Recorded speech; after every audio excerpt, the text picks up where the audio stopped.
हमारा नाम द्वारिका प्रसाद पटेल, बिलासपुर छत्तीसगढ़ से हूँ और हाई स्कूल के समय से ही परम पूज्य गुरुदेव के कार्यों में संलग्न होकर के कार्य कर रहा था।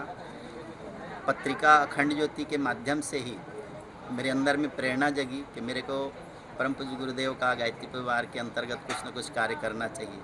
मेरे पिताजी जुड़े हुए हैं और मेरे अंदर में भी भावना लगी कि मुझे कार्य करना चाहिए, तो उसके लिए मैं प्रयासरत रहा। और श्री गणेश राम साव दादाजी हैं जो बालको कोरबा जिला के अंतर्गत, वे 105 वर्ष की आयु तक जिए हैं। अभी मार्च 2021 को उनका 105 वर्ष में स्वर्गवास हुआ है। वे मेरे को लेकर के जून 89 के युग शिल्पी सत्र के लिए लेकर के हरिद्वार जा रहे थे, शांति कुंज। वहाँ पर से अपन छत्तीसगढ़ एक्सप्रेस से निजामुद्दीन में उतरे और वहाँ से उतर करके बाई रोड जो है ऋषिकेश वाली बस को पकड़ करके हम लोग जा रहे थे। फिर ऋषिकेश वाली बस में जब जा रहे थे तो मैंने उनसे निवेदन किया कि मेरे को भोजन करना है, आप भोजन करा दीजिए, फिर आगे को अपन चलेंगे। तो उन्होंने कहा टोल टैक्स में जब गाड़ी रुकेगी तो भोजन करके आ जाना। फिर मैं भोजन करने के लिए जब गया तो मेरा सब पैसा उन्हीं के पास में था। कुछ पैसा दिए, भोजन करके आया, कुछ पैसा जो बचा था फिर फल फूल लिया, मैं फिर आ गया। जब मैं आया तो वो बस जा चुकी थी, वो अपना पुस्तक पढ़ने में मग्न हो गए और पुस्तक पढ़ते हुए मेरा ध्यान नहीं दिया। मेरे जगह पे दूसरे कोई आके बैठे और बस चली गई। फिर जब बस चली गई तो जब मैंने देखा कि ये बस तो दूसरी खड़ी है, उसमें लिखा था दिल्ली से आगरा, आगरा से दिल्ली। तो फिर मैं सोचा अरे वो बस चली गई, दूसरी बस आ गई। फिर मेरे आँख में आंसू डबडबा गया। मैं जो है इधर उधर घूमते हुए आँख में आंसू लिए हुए रोने लगा। फिर एक यंग मैन आए, वो भैया आकर के बोलने लगे, अरे तुम जो है कैसे रो रहे हो, मैं तुम्हारे पीछे था। तो उन्होंने जब ऐसे कहा तो बोले भैया आप मेरे पीछे थे, तो मेरे को लगा मेरे को एक सहारा मिल गया। फिर मैं तुरंत उनको निवेदन किया, पता नहीं है जो साव दादा मेरे को क्यों छोड़ दिए, वो चले गए हैं, मेरे को उसी बस में हरिद्वार जाना है शांति। बोले तुम चिंता मत करो, मैं तुमको तुम्हारे साथ में था और मैं तुमको ले करके जाऊँगा। उन्होंने उस बस वाले को कहा कि हम लोग छूट गए हैं, आप जो है चलिए और हमको उस बस तक क्रॉस करवा दीजिए।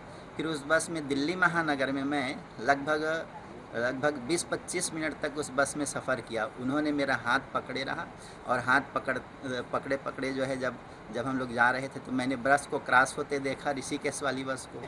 तुरंत उस बस वाले को मैंने कहा कि आप भैया रोक दीजिए, इसी बस में मेरे को जाना है। तब उस गणेश राम साव दादा को मैंने देखा, वो पुस्तक पढ़ रहे थे। मैंने खिड़की से ही चिल्लाया, दादाजी अपने बस को रुकवाइए। तब वो अपने बस को रुकवाए। जब अपने बस को रुकवाए तब फिर मैंने भी इधर रुकवाया। हमारा बस जो है जिसमें जा रहा था वो पीछे रुका, वो आगे रुका। मैं जैसे ही उतरा तो 4-5 लोग उतरे और वो गणेश राम साव दादा भी रुके और उतर करके बोले चलो चलो चलो अब इनका लड़का आ गया। जैसे ही मैं चढ़ा तो बस छूट गया। फिर मेरे ध्यान आया जो भैया मेरा हाथ पकड़ के लाए थे उस बस में वो तो दिख नहीं रहे। मैंने पीछे की ओर देखा तो ना वो भैया दिखे, ना वो बस दिखा जिसमें लगभग 25 मिनट तक के मैं दिल्ली महानगर में सफ़र किया। और उसके बाद मैं एकदम स्तब्ध सा रह गया।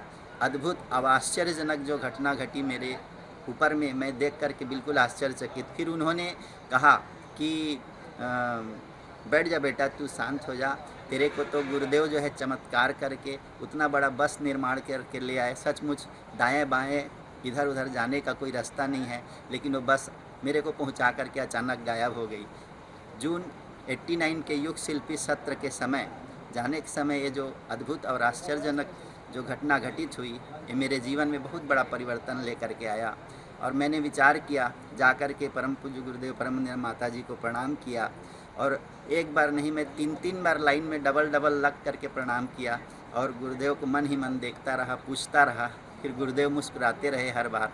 फिर माता जी ने भी मेरे को मुस्कुरा करके जवाब दिया, बेटा तेरा दिमाग ठीक है ना, ठीक है ना छोरे तू।